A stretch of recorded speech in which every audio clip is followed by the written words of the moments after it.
આજે આપણે દૂધીનું શાક બનાવવાના છીએ। એના માટે સૌથી પહેલા તો દૂધીને સારી રીતે ફોલીને તેને સારી રીતે સુધારી દીધી છે।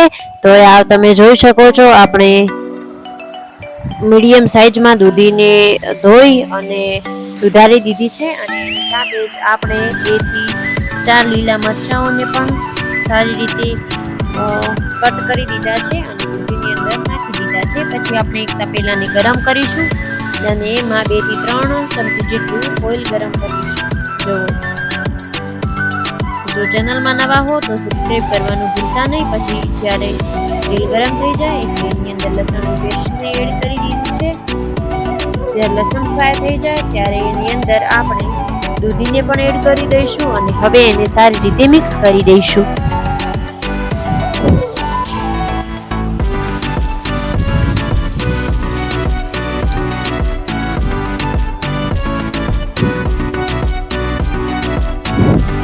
જો વિડીયો પસંદ આવે તો લાઈક, શેર અને સબસ્ક્રાઇબ કરવાનું ના ભૂલતા। તો એની સાથે જ હવે આપણે એમાં અડધી ચમચી જેટલી હળદરને એડ કરી દઈશું।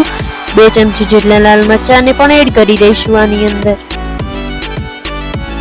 તો આપણે 2 ચમચી જેટલા મરચાં લીધા છે અને હવે એને સારી રીતે બરાબર મિક્સ કરી દઈશું।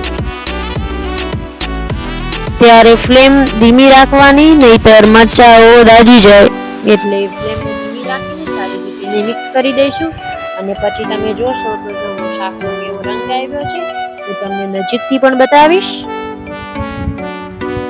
થોડી વાર આને તેલમાં ફ્રાય થવા દેવાનું છે, જેથી દૂધી સારી રીતે પાકી જાય।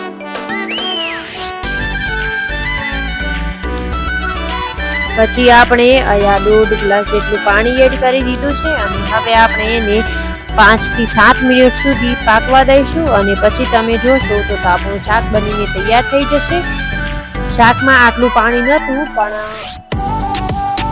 આમાંથી શાક લીધું અને પાણી રહેવા દીધું, નહીં તો શાક બહુ જ મસ્ત મજાનું બન્યું છે। તમે જોઈ શકો છો, રસાવાળું શાક છે, તમે કોરું શાક પણ બનાવી શકો છો।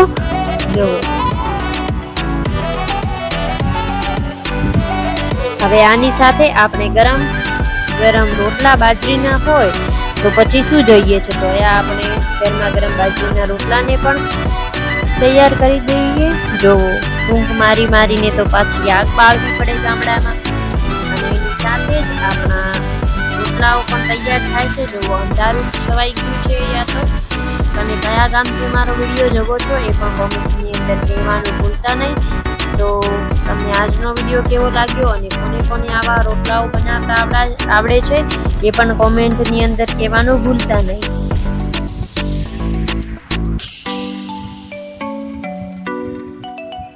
જો તો આપણા રોટલા તો બનીને થઈ ગયા છે તૈયાર। તમે પણ ખાઈ લો અને અમે પણ ખાઈ લઈએ। તો આપણે મળીશું ફરીથી આવા નવા વિડીયો સાથે।